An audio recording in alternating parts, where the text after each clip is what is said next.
Good morning, good afternoon, good evening. Give God all the glory. Welcome to the 5-Minute Facebook Ministry. My name is Anthony Daniels. Today we're coming out of the book of Mark, the 11th chapter, the 18th verse. That's Mark 11 and 18. And it reads out of the King James Version. And the scribes and chief priests heard it and sought how they might destroy him. For they feared him because all the people were astonished at his doctrine. Again, and the scribes and chief priests heard it and sought how they might destroy him. For they feared him because all the people were astonished at his doctrine. So here we hear the scribes and chief priests, and they heard what Jesus had done in the temple when he had ran out all of the money changers and those that sold doves. And he talked about my house should be called of all nations a house of prayer, but ye have made it a den of thieves. So when the chief priests and the scribes heard it, they sought how they might destroy him. Now here is the scribes and the chief priests. Scribes are more like lawyers. They're the guys. They're the guys who are writing all the documents and stuff. The chief priests of the temple. They're planning how to destroy someone. I mean, if you're a priest, if you're a leader of the church, why would you even consider destroying anyone? Even if you didn't like Jesus, or you thought Jesus was against what you was doing, why wouldn't you seek mercy for him? Or why wouldn't you seek to try to convince him that your way is the right way? Why would you seek to destroy him? And so what this gets to is what Jesus said. They lack mercy and sacrifice. They lack mercy.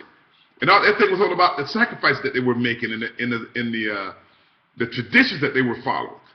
They weren't really plugged in to what God wanted for them. And this is proof of it. I mean, you think that you're looking to destroy someone. And it says, for they feared him, because all the people was astonished at his doctrine.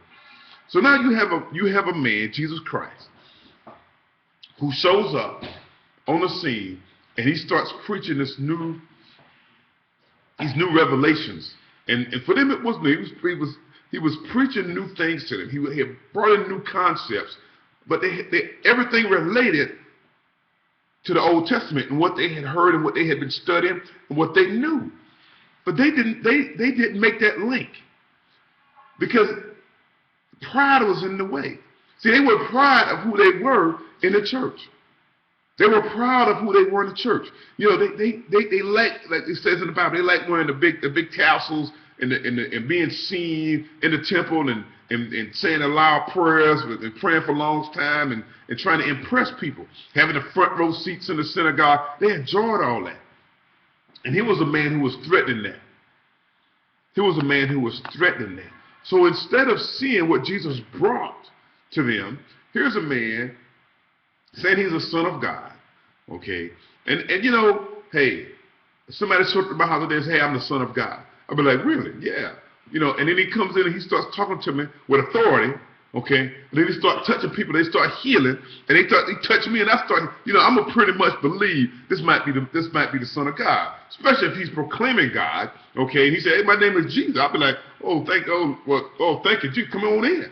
I'm gonna look at what he's doing, how he's carrying himself, and I'm gonna make a determination whether he's Jesus or not, because I'm not going to listen to anybody, because the Bible tells me people are going to be saying I'm Jesus, and they're not going to be Jesus.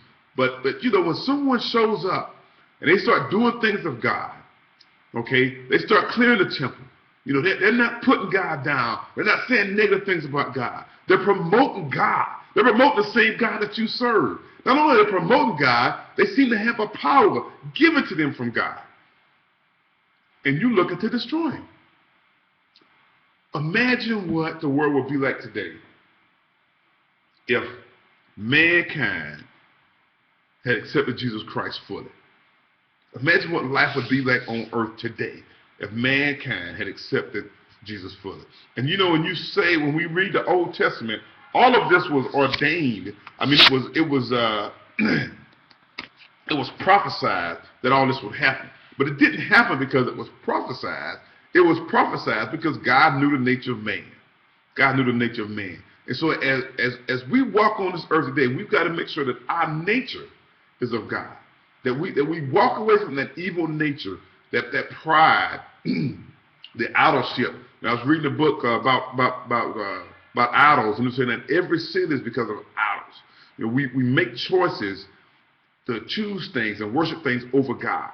Okay, so if you have an addiction, like if you smoking cigarettes and you're trying to stop, that's your idol, that's your God, that cigarette, because you choose that cigarette over God. Not that I'm saying that smoking is a sin, but if you're trying to quit and you can't, you're praying, every time you pick up a cigarette, you're choosing to smoke over God. You're choosing to take a drink over God. You're choosing to smoke some herb over God. You're choosing to snort something over God. You're choosing to watch porn over God. So we have to get our nature God-like. We have to come to God and allow Him to change our nature. We can't do it. We have to trust Him and give Him the time that He needs, to work with us. And we have to allow Him, because He's not going to force us to do anything. He's not going to force you to stop doing the things that you want to stop doing. But He will give you the strength to do it if you trust Him and you lean on Him. We all have to lean on God more, including myself. We all have to lean on God more constantly. Hey, that's all the time that I have. Hey, God bless you. God loves you, and I love you too. Have a great day.